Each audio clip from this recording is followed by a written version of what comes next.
evening. This week is Parshas Balak, and as we know, Bilam was summoned by Balak to come curse the Jewish people.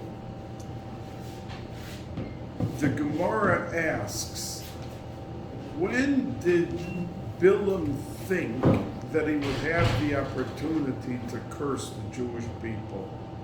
And the Gemara in Brachos on Daf Zayin says that there's one hundredth of a second every single day that HaKadosh Baruch Hu is angry with Klal Yisrael. And he would seize that second, that split second, to curse the Jews. So Tues in the Gemara there asks that if it was not even a second, it was like a split second, 100th of a second, what could Bilam have said in that split second? So Tues answers and says that he would have said Kalem, quickly, Kalem, to finish off Klal Yisrael. So Tues then says, but he would have said other things.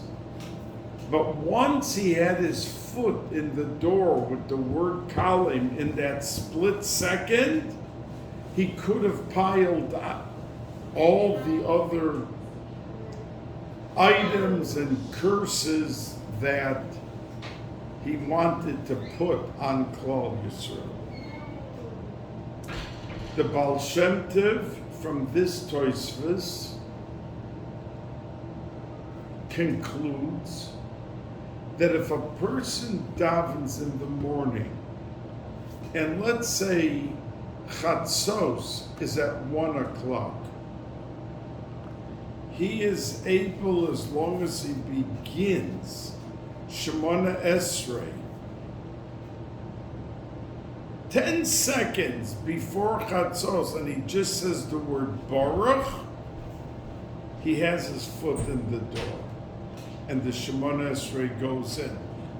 Because over here, if we're saying that Bilam would just say Kalem, and he had his foot in the door at that moment of anger, that anger wasn't there 10 seconds later or 20 seconds later, but he could finish what he's saying. Says the Baal Shem Tov, if for negative it works, then certainly by our tefillah it works very well in terms of getting our foot into the door. So if a person starts Shemona Esrei even 10 seconds before and just says the word Baruch of Shemona Esrei, even though the 99.9 rest of Shemona Esrei is after Chatzos, he got his foot in the door and he is able to say Shemona Esrei, and he did not miss Chatzos. Now obviously that's the Baal Shem Tov's opinion, and in Shulchan Aruch there's many other opinions that if you don't say the whole Shemona Esrei before Chatzos, then l'chatchil you're not yoitza getting the Shemona Esrei in before Chatzos. There are others who hold as long as you conclude the first bracha of Mogen Avram, you got in to the gate before it closed. So the point I want to bring out by quoting this Gemara is how important, based on the Baal Shem Tov's words, a word is. Because if the whole tachlis of Bilam was what he wanted to do, we see that with just expressing and saying one word, he could have been on the other side of the fence. And for a good way, it works for us that one good word gets us in before Chatzos. What I want to say to you is that when somebody sees you And it could be that person is very thirsty for a good word, for encouragement, sometimes just a smile, sometimes just a word, good morning, pleasantly said, could make the person's day. The power of even one word in our daily activities. Now, we know that at the end of the story, that Bilam did not succeed. He didn't succeed at all. And he felt bad, so his parting thought with Balak was, listen, I didn't succeed in cursing them, but I'm going to give you advice that's going to really hurt them. And that was, their God hates immorality. So if you take the women of Midian and they entice the men, then it's going to wreak havoc when they cross the line and they do something wrong with the women, the Jewish men. And indeed it did. There was a plague, and because of that interaction of the men and women, 24,000 died. That was when Pinchas stood up and was Mekadesh Shem Shamayim. And there's a kasha, why didn't Moshe Rabbeinu step forward against Zimri ben Salu, who in front of an entire Klal Yisrael was defaming the name of HaKadosh Baruch Hu and publicly doing what he did? So why didn't Moshe Rabbeinu or Elazar? Aaron already was not alive, but Elazar, who now was the Kohen Gadol, stepped forward. But Moshe Rabbeinu knew that when Zimri came to him and asked him, am I allowed to be intimate with Cosby Basur? If he would answer him, she's not Jewish, that he would have said to Moshe Rabbeinu, but you married Zipporah, who was not Jewish. And likewise, Elazar married the daughter of Yisrael. So the two of them didn't want to open up this entire question of before Matan Torah or whatever. But he left it to Pinchas because Pinchas only got the kahuna. He wasn't attached to Aaron and Elazar in terms of the gift of kahuna. We know that kahuna was given only to Aaron and to Elazar, and it would have stopped. But in Parshas Pinchas next week, it says, Baris kahuna soilam. HaKadosh Baruch Hu said, after what heroic action you took, so you are going to be a kohen, and every one of your generations. That's when it became a lasting, blissful blessing for those who are Kohanim to have the power to carry over the blessing to Klal Yisrael. And it was because Pinchas standing up and doing what he did that this came into action. You know, Rabbi Yisrael Salanta once said, and many Hasidic Rebbeim said almost the same thing, but he had a different, interesting twist to this saying. He said, I first wanted to conquer the world, and when I saw that I couldn't sway the whole world into Avodas Hashem, I then thought that I would want to conquer at least my city. And when I saw that I couldn't conquer my city, I decided to work on my community and then my family. But when I saw that I couldn't turn over my family, I decided to work on myself.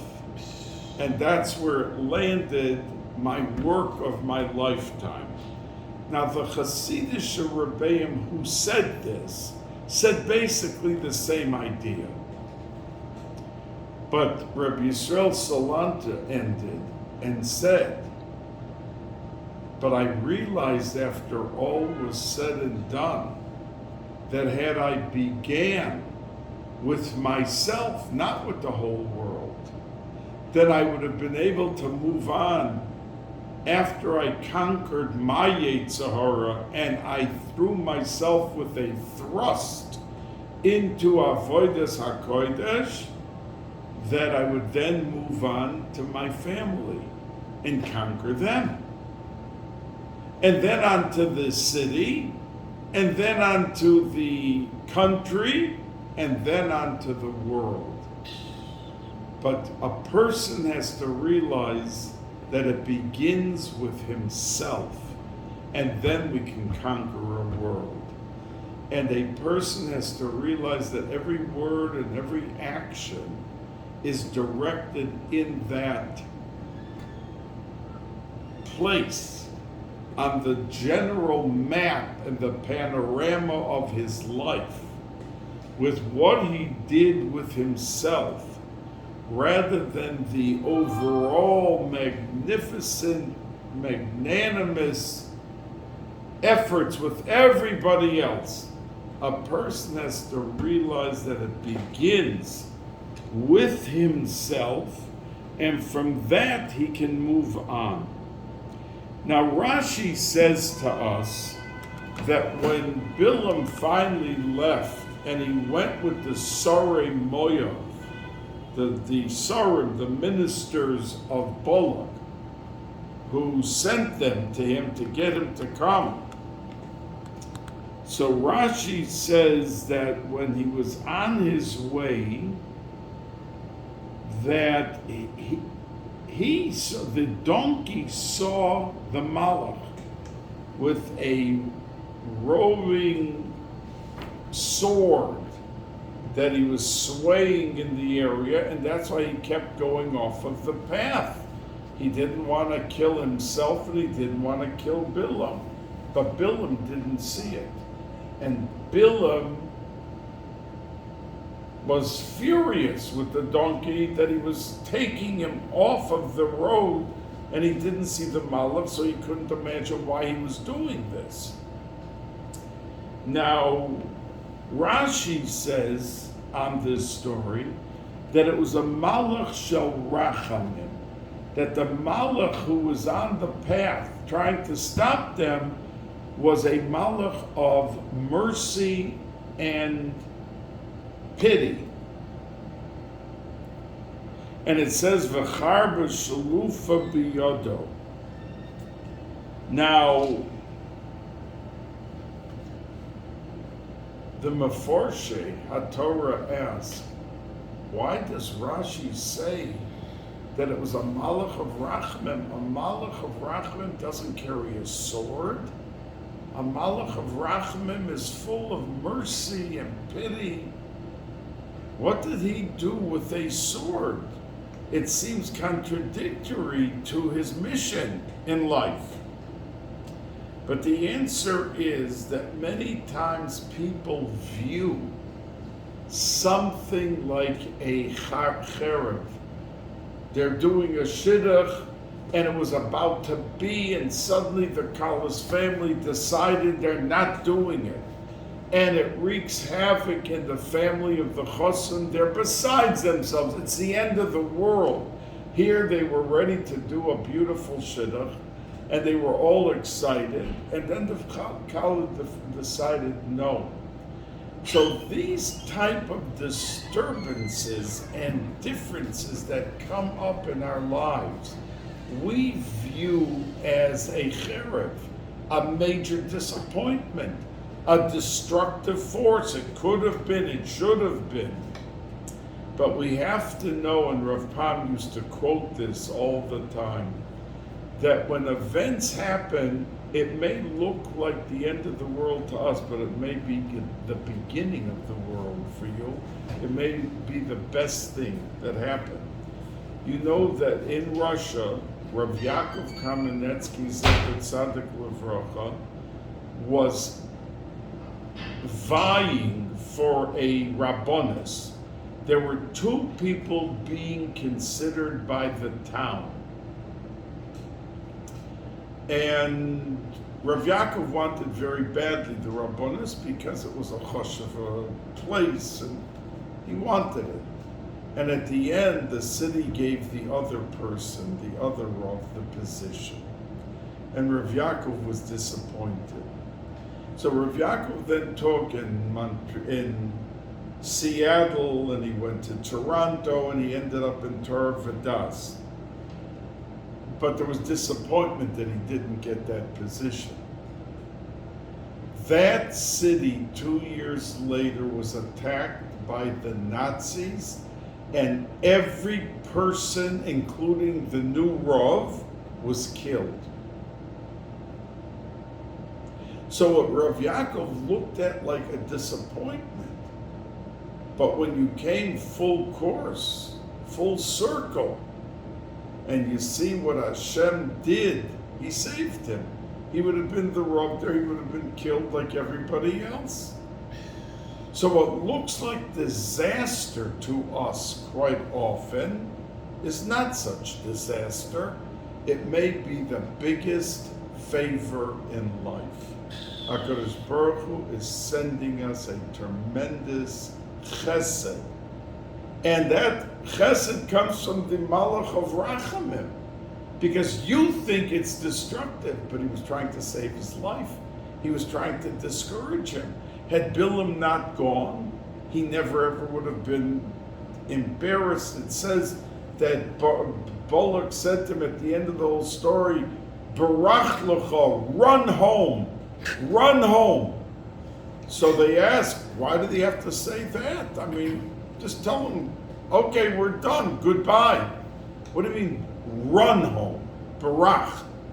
So the Meforshei Torah say that he had promised him so much money that Bilam along the line, till he got there and after he got there, he had a pile of debt. That means he said, oh, I'm getting $500,000 for this. There was something I wanted to buy that was $50,000, and he bought it and said, I'll be back in a month and I'll pay you. So Balak, the Meforshim say that he knew about all these creditors. So now that I'm not paying you, the creditors are going to come after you with a vehemence. So run home, because they're going to be here soon. The creditors. So run home, Barach lecha, to save yourself, that you're not going to be killed or hurt by the creditors that you have piled up. Now, the pasuk opens, Vayar Balak ben Sipor, Eis kol asher asa Hashem liYisrael, Amo, that everything that he did to Klal Yisrael. And the pasuk ends up like two psukim later, Uvolok ben Sipor, Melech leMoyav bo'es hahi. So Reb Chaim Soloveitchik asks, why doesn't it introduce Balak ben Sipor at the very beginning as Melech of Moyav? And he answers, and he quotes a medrash, that he wasn't the Melech, but he conjured up such hate for Klal Yisrael, and he spewed it amongst the people. That's when they decided to make him Melech.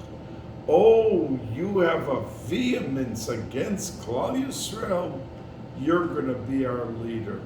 And quite often we find in history that there were czars and there were sultans and there were kings and queens who became heads of state because of their attitude to the Yidden. The people chose them as leaders because of the fact that there was such hatred to the Yid And that's what propelled them into a position of power.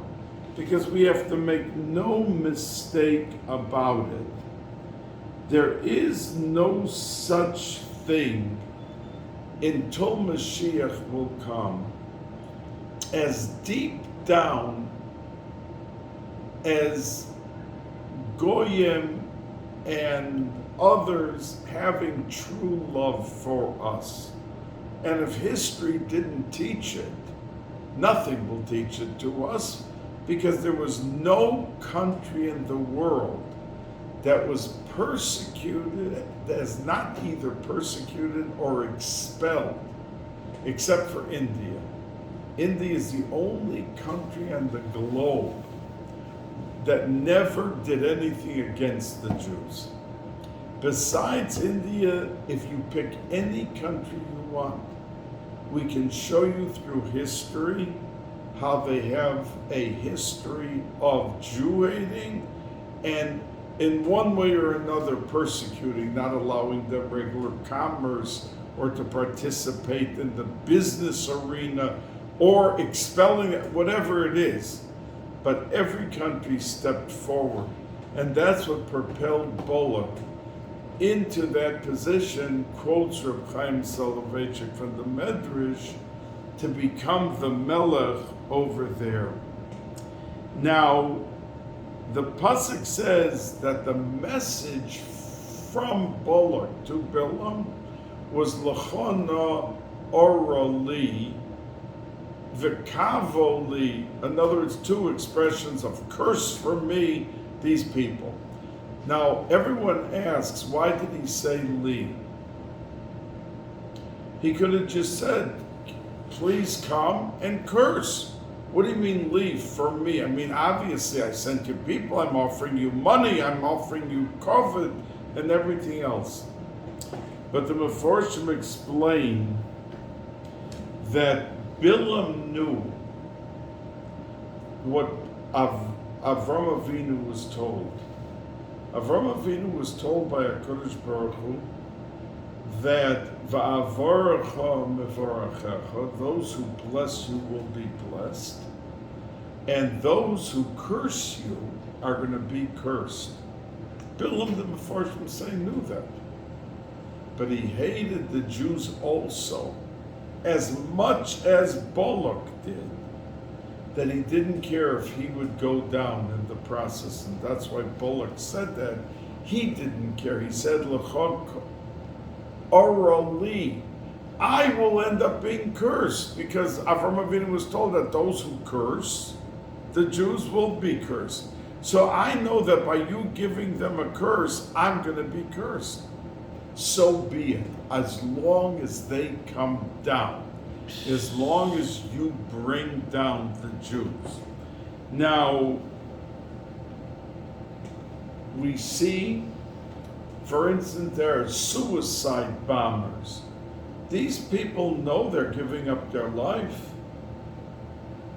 When they strap a bomb onto a pregnant woman, and it's going to blow her up and the baby inside, they have no problem, because the end result is maybe you're going to end up killing a group of Jews.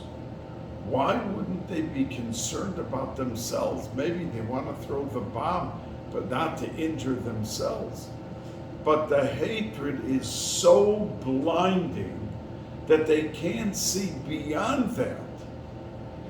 That even if it means themselves and their babies and their children, they'll still do it, as long as the end result. I want to say from this Chazal that we can learn, for each and every Yid, that often when he does something that is off limits, he's really hurting himself. Because when a person does something that he knows the end result is not right, and whatever's going through his mind, he'll do tshuva, he doesn't mean this, he doesn't mean that, he's going to use this defense and this rationale, that he has to realize that the curse that goes out it comes back to he himself. You may want to help another. You may be talking that severe lashon hara to drag down the other person. But the truth is that while you're dragging down that person, it's coming right back to you. Because it says in Chazal, the Chofetz Chaim used to talk about it, that when somebody gives out a curse to another person, it's not the curse that effectuates, that hurts the other person. It just, when it comes out of his mouth, and that's why we have to be so careful. There are many people that said, Rabbanu Shalom, just let me this and that. And it came back to haunt him. That when a person gives a curse to someone else, that in Shamayim, they take his words and they look at the person who was cursed and they want to judge, does the person deserve this curse? Oh, if he deserves it, then maybe we should consider. So it's not pshat that it's the curse that does it. It's they are ma'oirer, they wake up a kitrug, a prosecuting angel,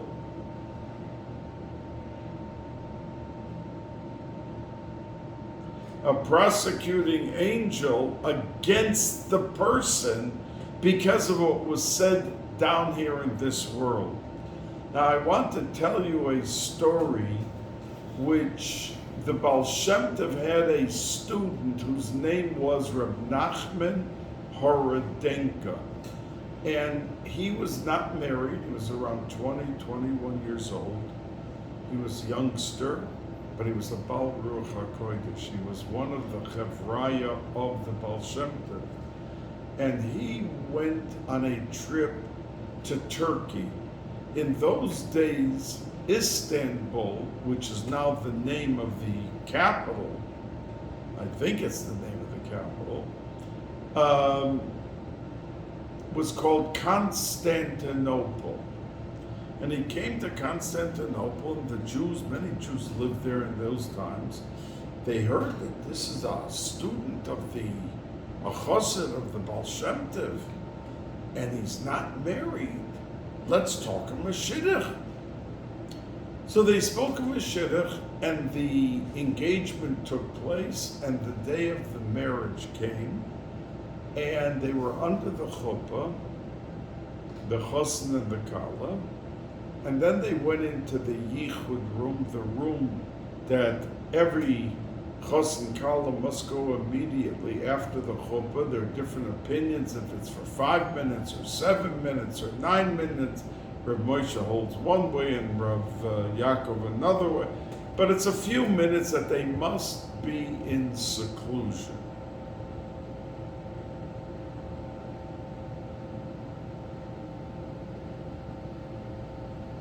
That they must be in seclusion.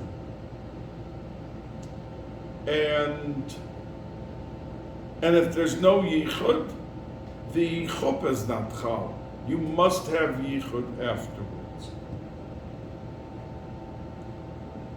And they finished the chuppah, and they're going into the yichud room, and the chassan is not there. So they thought maybe he had to go to the washroom or something. They waited and waited and waited, and the chassan is not here. And after an hour or two, the entire wedding celebration of dancing and song and happiness turned into gloom and despair. Did somebody kidnap the chassan? Like, what could have happened? And sadly, the kala with her parents went home from the chasna, and there was no chasna around. It was never a tragedy. 5 months later, they heard that this Reb Nachman Horodenka is back in Mezhebush with his Rebbe, the Baal Shem Tov. So the kala and her father In those days, there were no airports, and they had to take a ship and then on a wagon and a driver with a wagon, horse and wagon, get to measure. And it took them 7 weeks till they got there. But they got there and they right away went into the Baal Shem Tov. And the father said, Rebbe, your Talmud hat uns unglücklich gemacht. That he destroyed our lives. She was under chuppah, and there was a Kenyan. So she's like an aguna.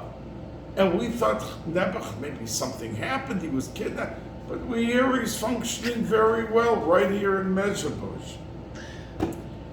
So the Baal Shem Tov said, I want to talk to him first. Please go out, I'm going to call him. So in came Reb Nachman Horodinka to the Baal Shem Tov, and he said, what did you do here? And he said, under the chuppah, I saw that the Kala within the month would become pregnant, and by childbirth she was going to die. The baby would live, and she would die. And to say to them what I saw, you're not so sweet, Megala Ruach HaKodesh.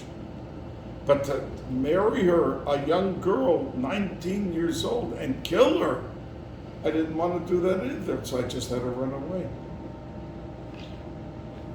So the Baal Shem Tov said, gifts that are given to you from Shamayim, like Ruach HaKodesh, it's not your business, but derech hateva, to direct the traffic.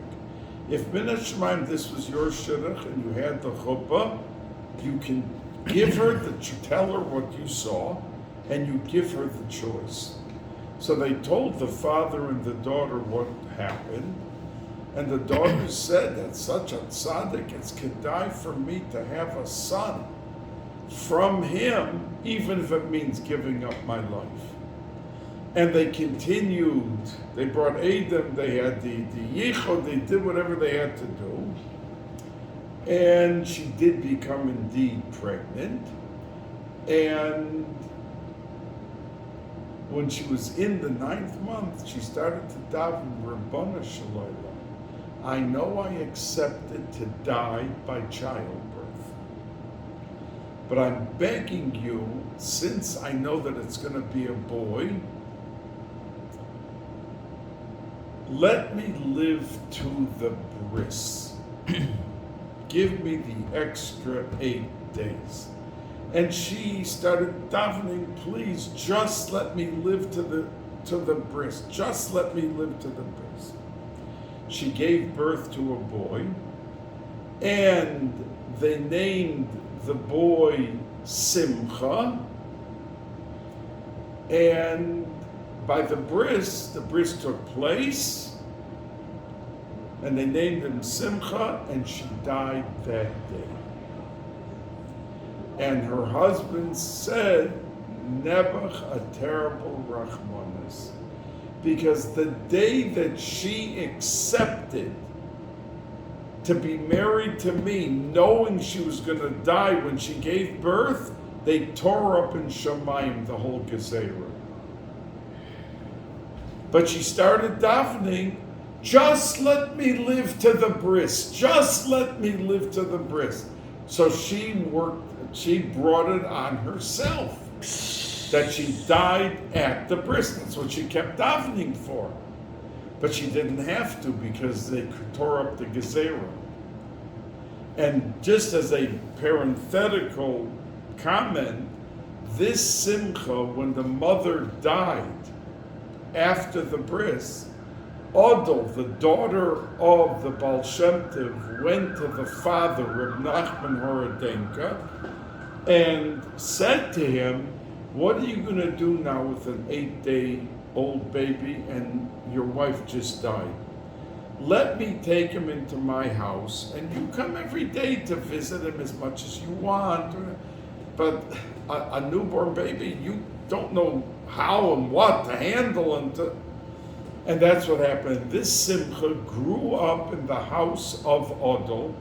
Odel had 3 very famous children. Her one son was the Degel Machane Ephraim, Moshe Chaim Ephraim. One was Reb Baruch Mimezhebush, and one was a daughter named Fega. Now this Simcha grew up in the house of Odol together with the other three children, and at the end he married Fega, who was not his relative, but he grew up as a brother to her in the house, and they had a son that they named Nachman after the grandfather. Reb Nachman, that was Reb Nachman of Breslov. So we see how careful a person has to be with what he wishes on himself. A person gets frustrated. Oh, I wish I was dead. I wish this. I would. Be very careful with the words that come out of your mouth, because they can come back to haunt you. They can come back to destroy you. And they can work very strongly against you. Now,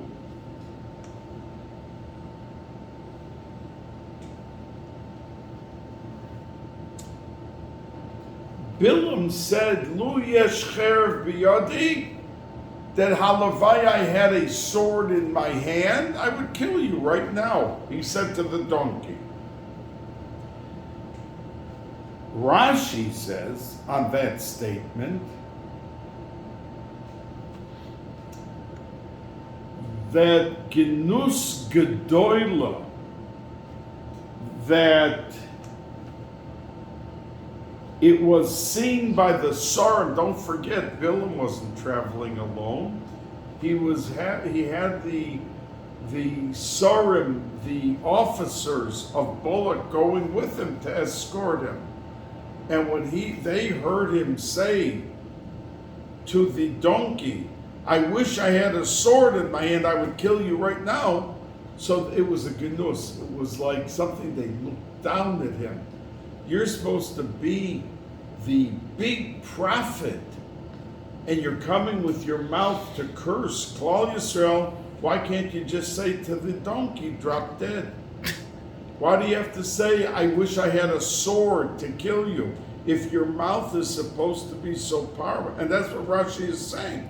Genus Gedoyla, that it was the Sarim, the officer standing there of Balak. What? You have to resort to a sword to kill the donkey? You should be able to do it with the power of your mouth. But Reb Chaim, Yosef Chaim Sonnenfeld, Zecher Tzadik Levracha, says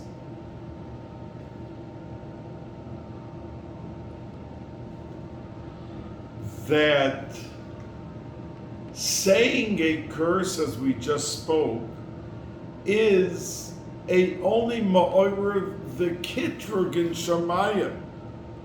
And Bilam knew that if he starts talking against the donkey to kill it, to drop dead or whatever, that they would look in Shemayim, what did the donkey do? And the donkey was Misheshis Yemei Bereshis, created. This donkey serviced so many different things that now it was servicing Bilam, who was the biggest prophet, Keneged Moshe Rabbeinu. It says, Lo kam bi Yisrael Navi K'Moshe, Aval Ba'umos Olam come. But for the Goyim it did come up. So he knew that by being makatrig against the donkey, he couldn't do it. That only physically, in a way that he would kill an animal, was the way that he could bring about its death. Now,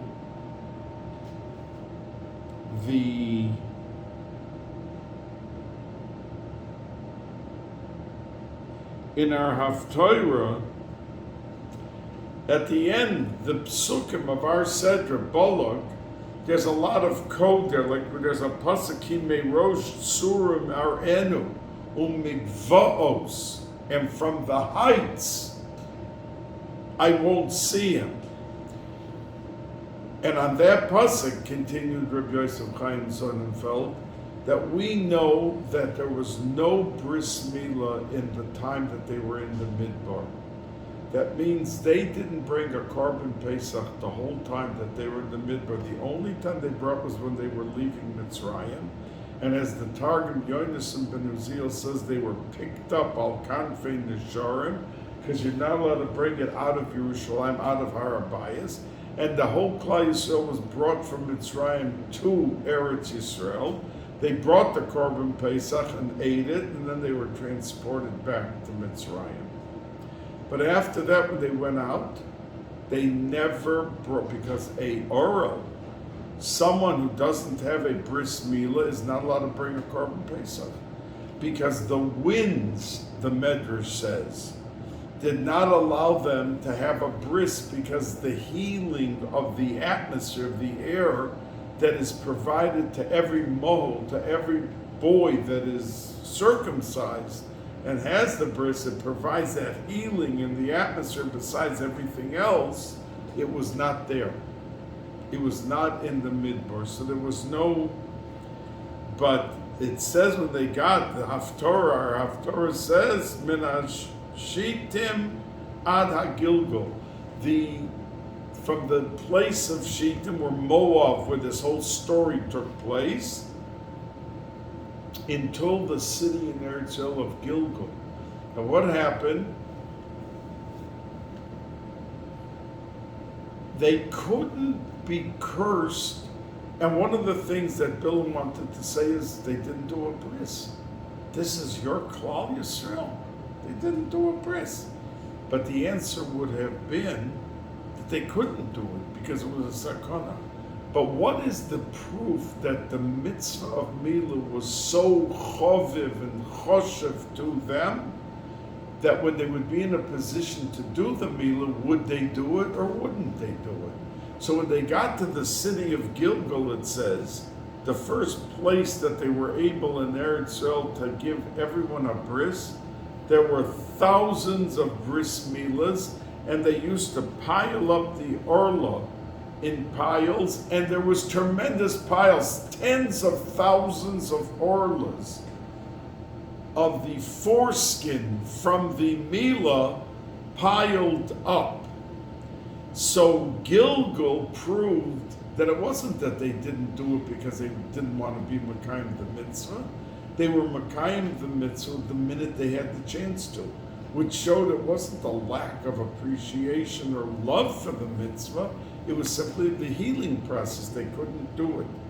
So when Bilam said that Ki Merosh Surim Arena, that we will look up from the top of the rocks and umigvos, and from the highest points, and see that I couldn't curse him because of the pile of orlas that they did do the minute that they had the opportunity to do a mitzvah of milah.